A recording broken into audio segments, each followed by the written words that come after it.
মোমো লাভার্সরা কোথায় গেলে ঝটপট চলে এসো আর দেখে নাও কিভাবে বানালাম ঘরোয়াভাবে মোমো।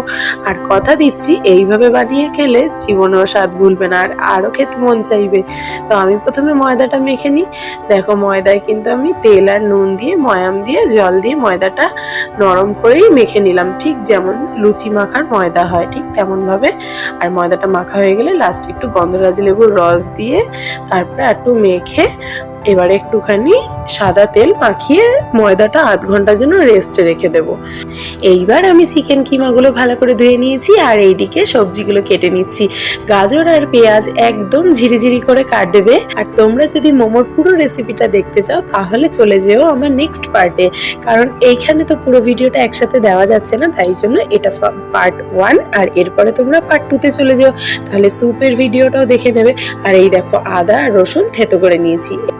এইবার গ্যাসে তেল গরম করে তার মধ্যে দিয়ে দেব কেটে রাখা সবজিগুলো, গাজর পেঁয়াজ আর বিনস, আর দিয়েছি অল্প একটু নুন যাতে সবজিগুলো তাড়াতাড়ি নরম হয়ে যায়। দিয়ে একটু নাড়াচাড়া করে নেব। আর মনে রাখবে এটা ভাজা ভাজা হবে না, এটা কিন্তু সেদ্ধ সেদ্ধ হবে, তাই অল্প নাড়াচাড়া করে তার মধ্যে দিয়ে দিয়েছি আদা আর রসুন থেতো করাটা। আর তারপরে দিলাম চিকেন কিমাটা দিয়ে এবার কিছুক্ষণ একটু নাড়াচাড়া করব। অল্প একটু ভাজা ভাজা হয়ে এলে তার মধ্যে আবারও দেব স্বাদ মতো একটু নুন, আর দিলাম গোলমরিচ গুঁড়ো। গোলমরিচ গুঁড়োটা তোমরা আর একটু বেশিও দিতে পারো, আমি অল্প দিয়েছি কারণ আমার বাচ্চা খাবে, ও ঝাল খেতে পারে না, তাই তোমরা যারা ঝাল খেতে পারো তারা আর একটু দিও। তারপরে নাড়াচাড়া করে অল্প জল দিয়ে কিছুক্ষণ ঢাকা দিয়ে রাখবো, প্রায় 15 মিনিট মতন। 15 মিনিট পর তারপর ঢাকা খুলে দেখবো জলটা পুরো টেনে নিয়েছে আর সবজি চিকেন সব সেদ্ধ হয়ে গেছে। আর নামানোর আগে দিয়ে দেব অল্প একটু গন্ধরাজ লেবুর রস দিয়ে নাড়াচাড়া করে কিছুক্ষণ ঢাকা দিয়ে রেখে দেবো। আর তারপরে এখানে আমি ময়দাগুলো লেচি করে নেব ছোট ছোট করে, আর বেলবো একদম পাতলা পাতলা করে বেলবো।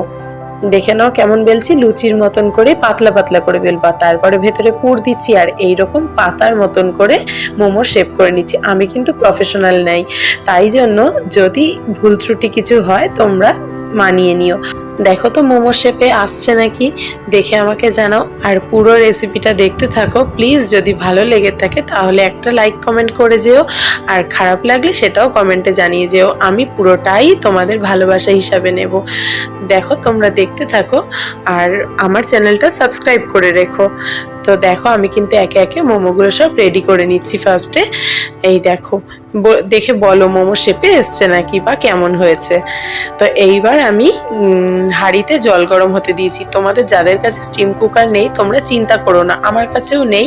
তো আমি হাঁড়িতে জল গরম করে তার উপরে একটা নেট বসিয়ে মোমো